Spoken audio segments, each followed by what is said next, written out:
Bezarria. Ele vai falar um pouquinho sobre planejamento financeiro. Já está aqui junto com a gente. Pede para a Flavinha esperar só um pouquinho, se ela puder, rapidinho. Viu, Flavinha? Rapidinho. Vem cá, olha, vem cá, rapaz. Você é toda elegante. E aí, meu amigo? Como vai? Fica à vontade, viu? Obrigado. Olha, a gente vai falar um pouquinho sobre planejamento financeiro, né? E eu queria saber de você, como é que a gente pode realizar o planejamento financeiro, principalmente a gente que tem família em casa, para que a gente não entre no vermelho, né, meu amigo? Bom dia, Marília. Bom dia a todos que nos assistem.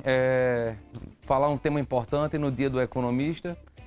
De fato, o planejamento financeiro, Marília, ele deve, se a gente fosse elencar uma faixa etária para começar, acho que deveria priorizar crianças, né?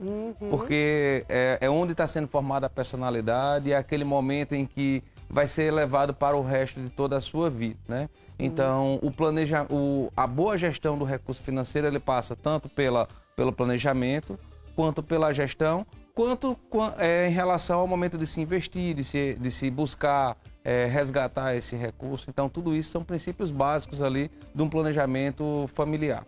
Eu acho que as escolas estão pecando nessa questão de não ter uma matéria. Gente, era para ter já uma matéria, desde as criancinhas já, na escola, ensinando as crianças a lidar com essa questão financeira. Tem muitas crianças que crescem, não sabem quanto custa as coisas, entendeu? Não sabe dar valor, né, a certos tipos de coisas que às vezes ganha, não é isso? Então eu acho que a gente deveria reivindicar aí com as escolas, todas as escolas deveriam ter realmente, né, uma matéria sobre educação financeira. Né? Tá faltando aí, tá pecando aí nesse ponto, né? Porque eu acho que as crianças elas devem aprender desde pequenininho a lidar com o dinheiro, a saber quanto custa as coisas, não é isso, meu amigo? Isso, Marília.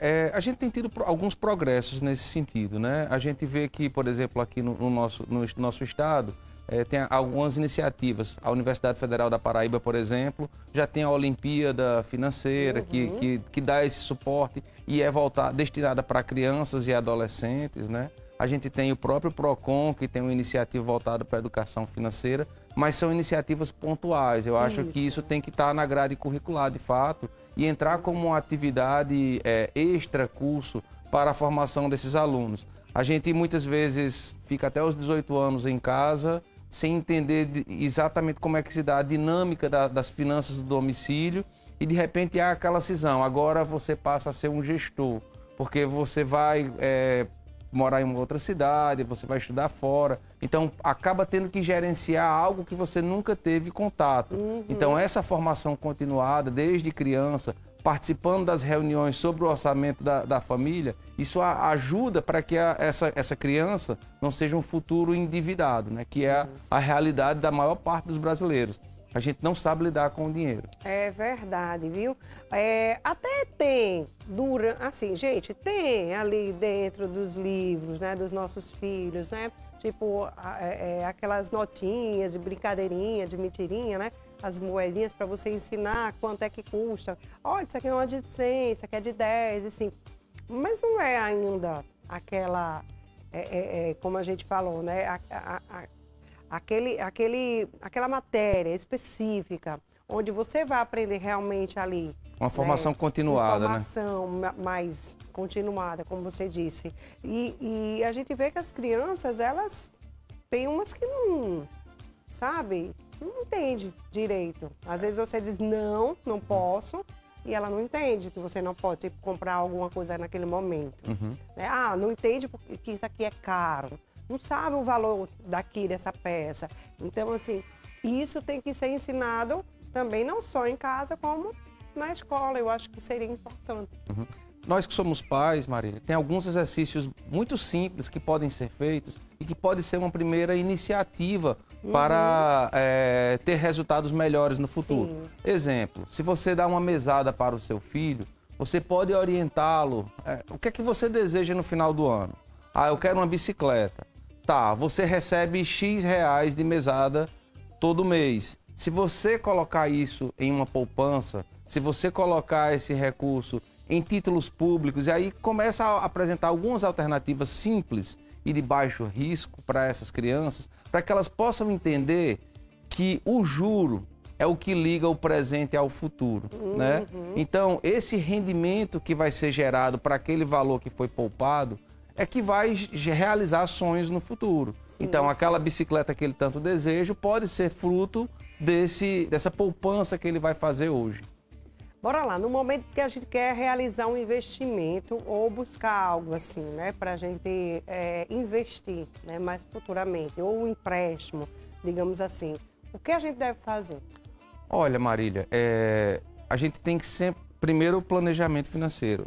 Não planejei e entrei numa situação de dívidas, né?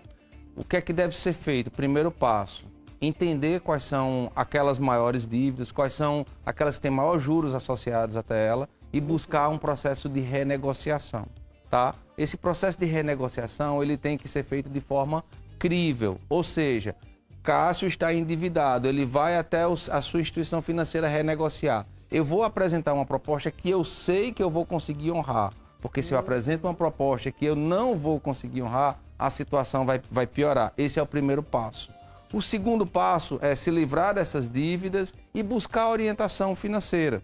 Se você não tem controle, se você não tem um planejamento, é buscar uma orientação, buscar um profissional para que ele possa te auxiliar nesse planejamento do orçamento domiciliar. Existem algumas práticas simples que podem evitar um cenário como esse. Vou fazer compras hoje.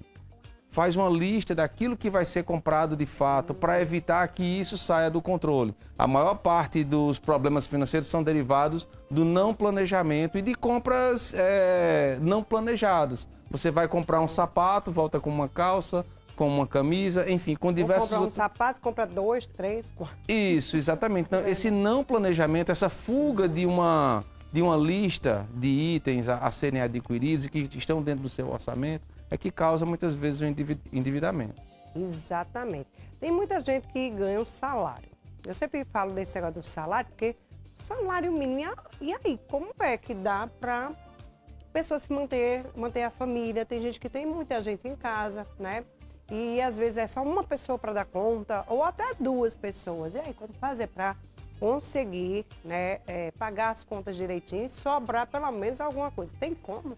Olha, o assalariado, de fato, é uma situação mais difícil, né, Marília? Porque você parar para pensar que só a cesta básica, ela já compromete ali em torno de 40% do salário mínimo. Aí, quem é o perfil dessas pessoas que ganham um salário mínimo? É uma pessoa que vai estar morando de aluguel, que muitas vezes mora distante do seu trabalho, tem que se deslocar. Então, de fato, é uma situação mais difícil, mas que serve os mesmos princípios, seja para aquela pessoa que ganha 1 milhão ou para aquela que ganha um salário mínimo, o planejamento, conhecer as despesas da casa, saber o que é supérfluo, saber o que é obrigatório. Isso ajuda muito no momento de você saber alocar o seu recurso, né? Muitas vezes há várias compras pequenas e que você diz, mas isso não vai fazer diferença no meu orçamento. Mas quando você soma ao longo do mês, isso de fato pode ter um peso, né? Então, a recomendação é a mesma. No caso dessas pessoas que estão lá, talvez buscar fontes de renda alternativa, né? Aí é onde entra o processo de qualificação, procurar cursos técnicos de curta duração e assim introduzindo novos conhecimentos que possam gerar renda futura maior, né? Que essa pessoa falar em renda, né? O que elas podem estar fazendo para que elas possam aumentar a renda salarial delas? Olha, se a gente olha, quem é que tem a maior renda hoje no Brasil? São aquelas pessoas que são mais qualificadas, né? Ou seja, há uma relação direta entre escolaridade e renda, tá? Então, buscar qualificação é um passo importante para ter uma renda estável. Exemplo, servidores públicos são pessoas que têm uma renda estável, independentemente das condições econômicas. Então, talvez buscar uma qualificação para se inserir em um concurso público. Empreendedores também, mas, mais uma vez, empreender exige conhecer, né? Então, buscar esse conhecimento inicial, nunca buscar entrar em um ramo que você não tem conhecimento algum, buscar um ramo que você tenha algum nível de afinidade, né? Então, são alguns pontos básicos, mas que fazem a diferença no resultado final. A gente gera muita empresa, mas também destrói muita empresa, né? É um processo de criação e destruição que andam juntos ali. Então, muitas vezes, quando você vai olhar a razão da falência de uma empresa, está muito ligado a esse não planejamento, né? Maravilha. Cássio, quero agradecer aqui a você mais uma vez, né? Se você quiser deixar suas considerações finais para quem está nos assistindo sobre, né, como lidar com essas finanças, né? Eu agradeço, viu? Obrigada mais uma vez. Que é isso, Marília, agradeço também. Só para os pais e mães que hoje estão aqui nos acompanhando, né, que dê uma atenção especial aos seus filhos, né? A gente tem o hábito, costumo dizer isso sempre, de reunir a família para assistir futebol, filme, entre outras coisas, mas não tem o hábito de discutir o orçamento domiciliar.